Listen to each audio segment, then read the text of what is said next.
In the first installation video, we installed Microsoft SQL Server. In this video, we are going to install the Crow's Nest application on the same machine, and we are going to create a Crow's Nest database. The first step is to go to crowsnestsoftware.com/downloads and find the Crow's Nest pre-release version and go ahead and download that.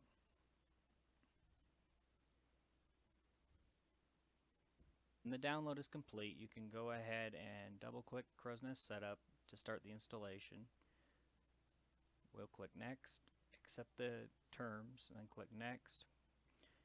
We want to go ahead and install the server on this local hard drive. So I'm going to select that we want to install the entire feature of the server. So the server, the database utility, the email service, all the client selections as well. So everything should be installed on this machine. And we'll hit Next and install.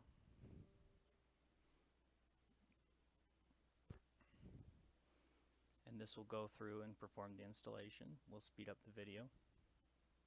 Okay, now the installation is done. I'm going to hit Finish to close the installer.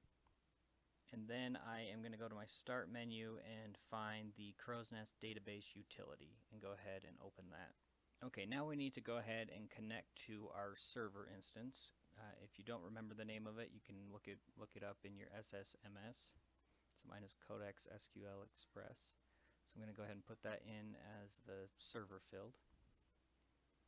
And then the database, I'm just going to leave as Crow's Nest. This is going to be our first database. I'm just going to name it Crow's Nest.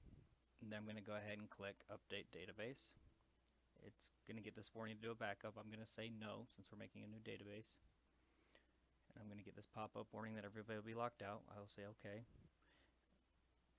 And this is going to go ahead and create our new database called Crow's Nest on our new server instance.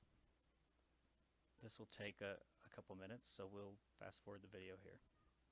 Okay, when the utility is finished, you'll get this pop-up, database updated. Go ahead and OK on that, and we can go ahead and close the database utility. So with that, we've now finished the installation of Crow's Nest, and we have created our new Crow's Nest database.